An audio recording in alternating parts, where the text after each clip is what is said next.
Now that Russia has invaded Ukraine, we're going to show you the damage and hear from people worried about their loved ones. Protests against Russia's invasion are happening across the country and here in LA. We'll take you live to a protest just getting started. And we'll talk with an expert about how the invasion on Ukraine will impact gas prices.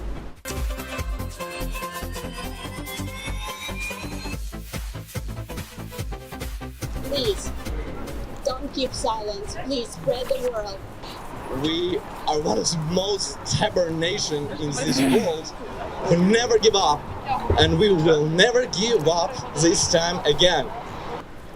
Powerful words of endurance were shared by Ukrainian residents at today's protest in Westwood. Good evening. I'm Olivia Tyler. And I'm Allie Anthony. Russian President Vladimir Putin has threatened the worst consequences to those who interfere with the invasion of Ukraine. Russia launched targeted strikes at Ukraine, attacking from multiple directions. Ukrainian officials described the attack as a full-scale invasion and have declared martial law in response. Russian President Vladimir Putin says his goal is to disarm the Ukrainian military. Russian troops began their invasion in the northern part of Ukraine and eastern regions of the country. These are two breakaway states that Putin recognized on Monday as independent territories. But Russia has carried out airstrikes throughout Ukraine. I woke up at 5 from the sound of explosions. Russian troops. They got control over Chernobyl nuclear plant, and that's really dangerous. Just today, they have already occupied the town where we've lived for the past 4 years, where I have my business, where I have my parents. I don't know where I'll go. I don't know where I'll be. I'm saving my children. I'm saving my 2 daughters. And we only have one change of clothes. We don't have anything with us. We just left everything. As of right now, Ukraine's President Zelensky has confirmed 137 dead and 316 wounded. Russian forces have also captured the Chernobyl nuclear power plant. All these lives that were lost today, they will be remembered forever. They will be forever in our hearts. All the people that fell today are already too much for any country to suffer. Hundreds of demonstrators rallied outside the federal building in Westwood today to protest the Russian invasion. People gave speeches and waved anti-Putin signs at passing cars as the Ukrainian national anthem played. Many of the protesters were originally from Ukraine. We're fighting for independence of all countries over the world right now, since if people won't do anything about it, consequences would be crucial, because it will mean that any dictator could start the war against any other countries, and will be a bloody massacre all over the world. He's living in such an alternate, diluted reality, and it puts the entire world at jeopardy. And Ukraine is unfortunately the front line. Not just me, I stay here with all my family, with friends. The least what we can do today to support Ukraine and to support the entire world, because what is happening today in Ukraine, it is the general repetition for further expansion and further invasion into the European countries.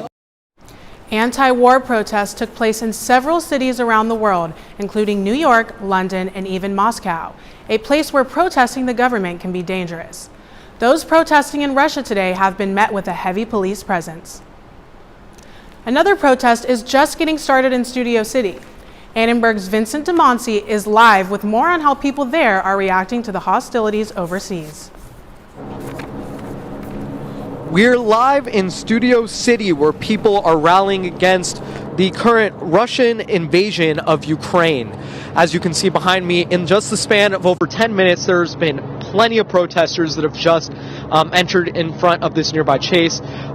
Plenty of people, from the very young to the elderly, have all come to show their support. One of the protesters here, named Tony, has agreed to be interviewed here with us today. So thank you for being interviewed with us today, Tony. Can you explain the importance of having this protest here today?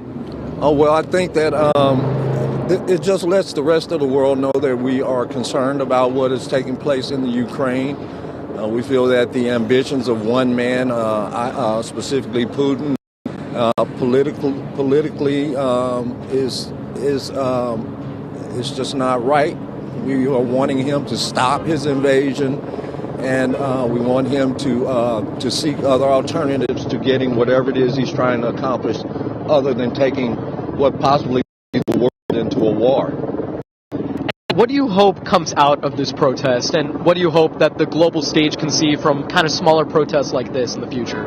I think that most things get accomplished by taking first steps. This first step of protest is just a show of the people gathered together for a cry out for help. Asking those leaders up on that level, up on the upper level, to please, let's not go into war. Let's rethink things. And Putin, if you can hear me, and you look around, there are a lot of people here that really want you to stop doing what you're doing. We don't want to go into a war. Awesome. Thank you so much. Again, there appear to be more protesters coming in by the minute. Plenty of news crews, helicopter overhead, and plenty of blue and yellow to symbolize the Ukrainian flag. It appears it's going to be a decent night of protesting. Plenty of people, some even locals from Ukraine, have decided to come by and show their support for the cause. For Annenberg Media, I'm Vincent Demonte. Now back to you at the studio. Putin is the aggressor. Putin chose this war, and now he and his country will bear the consequences. Today, I'm authorizing additional strong sanctions. We have purposely designed these sanctions to maximize the long-term impact on Russia and to minimize the impact on the United States and our allies. The U.S. is imposing the following sanctions on Russia: cutting Russian banks off from the West, curbing exports of technology to Russia, and freezing assets of Russian leaders. A global affairs analyst says it will take time for sanctions to work. Sanctions do help in terms of enacting pressure on a government, but the problem is they can only go so far, and the Russian people are very resilient. They're used to dealing with challenges. If you just have blanket economic sanctions, all the people who control it, those who control, are smart enough to find a way to protect themselves. But you're not going to protect the people in the streets, the middle class, the lower classes. They're the ones that get hurt the most on these sanctions. So you've got to design a smart sanction policy that goes after the elites and goes after those who have power. President Biden says the current sanctions were tailored to not disrupt the global oil and natural gas markets. A Ukrainian woman living in the U.S. has been forced on a rescue mission to save her children from the Russian invasion. Russian news are fake. They send in false information what is going on in Ukraine, and they do nothing wrong. And I'm standing outside with all the people who try to leave. Everybody on the phone, they call and they crying. They try to communicate with their families. The situation is not pleasant right now at all. Julia James is a mother from Houston, Texas. She arrived in Europe a few days ago, traveled through the European Union, and then crossed into Ukraine from Hungary. She then drove 6 hours to get her kids who were staying with her parents near the city of Lviv. My children in Ukraine, they're driving with my daddy. They're somewhere in the middle of Ukraine. I don't know where because no connection, phone's not working. My parents has US visa. I can take them with me, but my daddy decided to fight to defend his land, and my mom decided to stay with him. I have been spoken a week with them, please, let's go, please. They say no.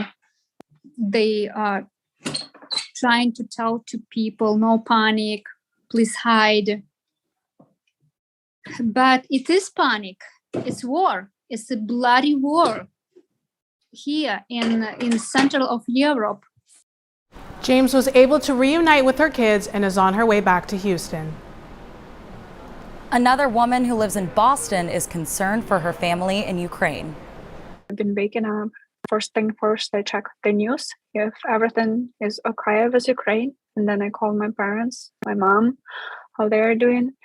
We were talking, like I was trying to mentally kind of get them ready. My sister called me right away and I'm like, hey, how are you? And she says, Tanya, I am running to the bomb shelter right now. My father is right there in the center of the fire. Obviously, my world just got upside down. Tanya says she's trying to raise awareness of the situation by posting on Facebook and calling lawmakers. She says her family in Ukraine is seeking refuge in Poland. Russia's invasion of Ukraine deeply impacts international students as they experience the crisis thousands of miles away from their homeland and their families. We spoke to a Ukrainian student who requested to remain anonymous and also a Russian international student. I think something that we all share is definitely anger and despair. And I think it's just a lot of heavy weight that I'm carrying just because I'm here and I'm kind of disconnected from all of the events. I was scared to go to sleep and just wake up to Ukraine not existing anymore. My grandma has our house there. And now this house, we don't know if it's standing there right now or not, because my grandma's scared to make the phone call to her neighbors. She doesn't want to hear that it was bombed. She and her mom are keeping in close touch with her grandmother. They want to make sure she and the others are safe, even though the updates are tough to hear. Oil prices surged dramatically to $100 a barrel today following Russia's invasion of Ukraine. That means the already high gas prices are likely to go up even more, affecting drivers right here in LA. We're in hard times right now. Everybody's struggling. People are working 2 and 3 jobs, just to make it. I think people have more important things to take care of, like their bills, their rent, their children, daycare, and I think it's ridiculous. Having to afford a car while paying for it would be very problematic. All these gas prices are insane to me. So, if it keeps going up, I guess I'm gonna have to take the bus or something. Transportation experts say it's likely gas prices will stay high, which means drivers will have to find a way to save fuel. So people will still use their vehicles, but they're going to have to save more to fill up. And that's why we encourage them to implement as many fuel efficiency tips as they possibly can into their daily routines. Right now, the average price of gas in LA County is over $4.80 a gallon. Experts say gas prices could reach $7 per gallon if Russia cuts oil exports in response to Western sanctions. The Russia-Ukraine crisis is giving many people a reason to be concerned, but others are seeing the conflict as a source for content. Reporter Mariah Hill tells us more about how some social media users are making light of the invasion. We just got a letter. Wonder who it's from.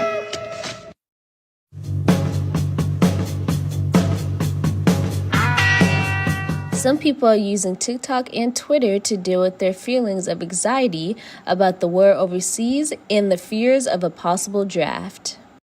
I don't necessarily, I don't personally see the harm in it being in a comical way.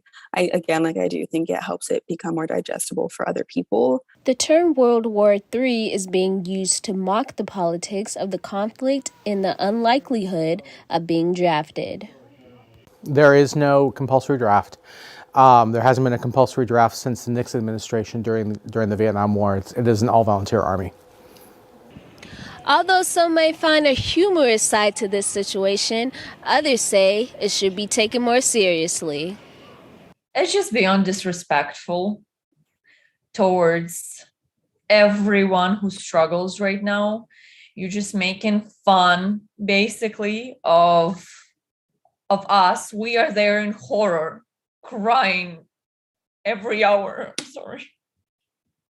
Open your minds and turn on your brains and don't ever post anything like that.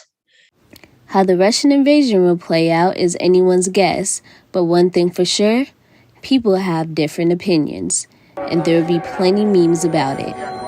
For Annenberg Media, I'm Mariah Hill.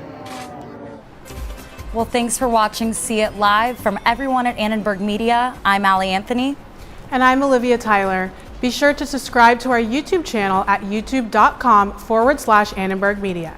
Good night.